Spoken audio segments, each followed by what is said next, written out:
A ver si lo podemos despejar, por lo menos en parte.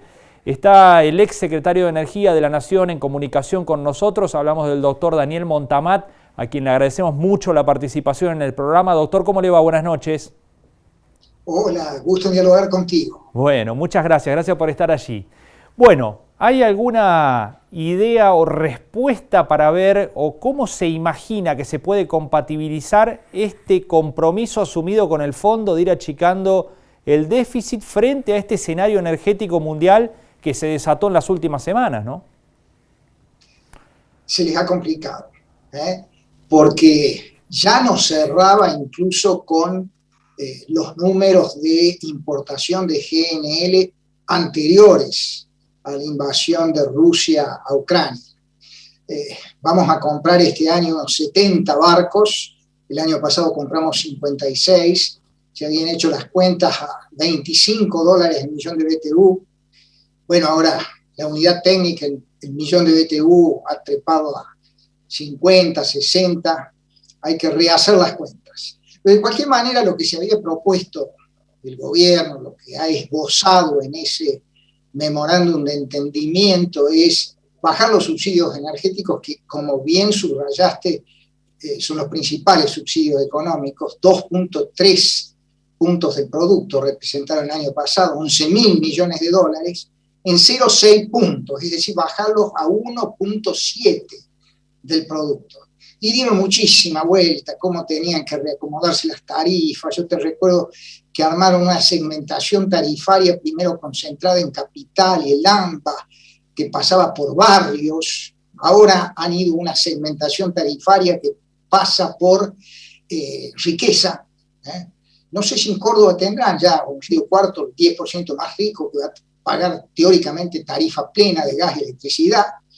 Y después hay otros sectores, una franja que tiene tarifa social, donde se les va a aumentar un porcentaje del coeficiente de variación salarial del año pasado, que fue 53.6, 40%, otra franja, los que quedan, el 80%, pero todo esto está muy en el aire, porque ¿dónde están las bases de datos?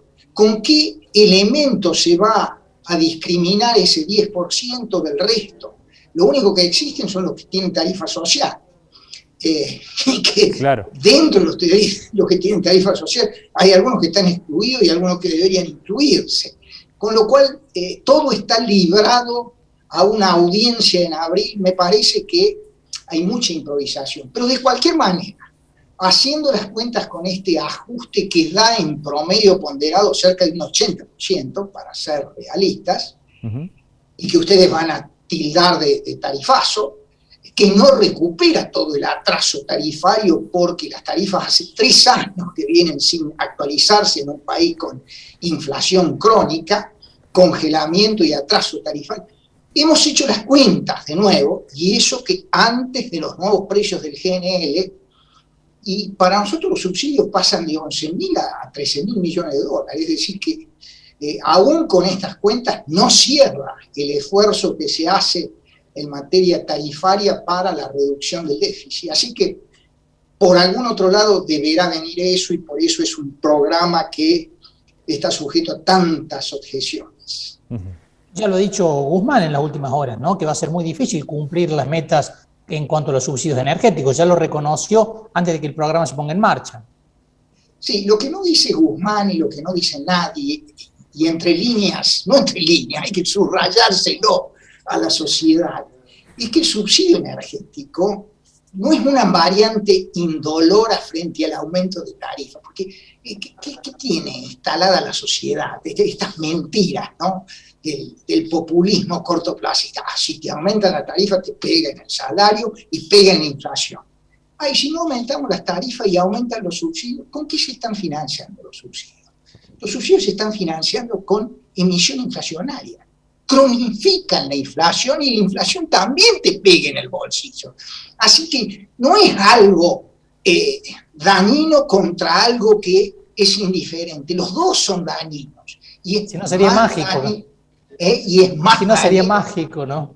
Claro, y es más dañino tener tarifas que no reflejen los costos económicos, una tarifa social que obviamente proteja de esos aumentos a quienes lo necesitan, que tener estos subsidios indiscriminados, que ellos mismos, al hablar ahora de una segmentación tarifaria entre clase media, ricos y pobres, están reconociendo que durante 2 años y medio estuvieron dando subsidios indiscriminados que beneficiaron más a los ricos que a los pobres. Claro. Doctor, en medio de esta discusión cada tanto se mete el debate por las inequidades geográficas en la Argentina, que el AMBA, que el interior. ¿Cómo ve esa discusión en cuanto a costos de la energía para los hogares? A ver, los subsidios energéticos fundamentalmente están dirigidos al precio mayorista del gas, que esto es general para toda la Argentina, y al precio mayorista eléctrico, que también es general para toda la Argentina. En electricidad, a diferencia del gas, hay jurisdicciones provinciales. En la capital, el ENRE, el Ente Nacional Regulador Eléctrico, tiene jurisdicción sobre EDENOR y EDESUR.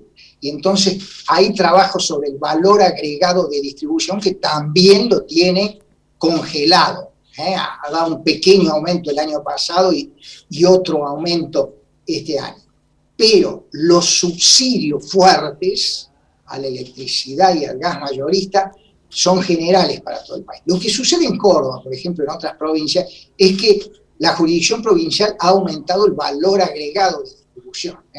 La tarifa tiene un componente de los electrones, la electricidad, el transporte, que es muy poquito, representa, y después el valor agregado de distribución. Muchas provincias vienen ajustando el valor agregado de distribución y en la zona de Capital y Gran Buenos Aires no se ha ajustado.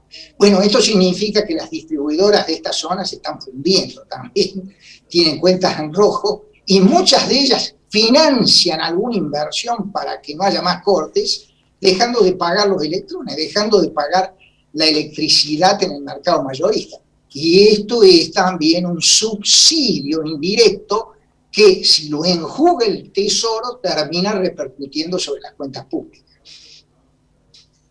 Daniel, ¿y cómo está viendo el programa al que se comprometió el gobierno ante el Fondo Monetario Internacional? Hay opiniones muy negativas con respecto a lo que puede generar en la economía y otros que lo ven como una especie de racionalización de este desbarajuste económico que viene arrastrando el país. Me gusta más la segunda. Sí, porque, mira, algo de ajuste hay, porque no estaba hablando de las tarifas, algo van a ajustar las tarifas y la sociedad lo va a sentir, porque realmente... Cuidado, también si no se ajustan, ya dije, si los subsidios crecen y los financiamos con papel pintado, la repercusión económica es igual. Pero me parece que hay algunos componentes monetarios que yo he visto, por ejemplo, no poder usar más de 1% de financiamiento del central al Tesoro, establecen algunas restricciones. Es algo de ajuste, pero es algo de ajuste para seguir haciendo lo mismo en lo estructural.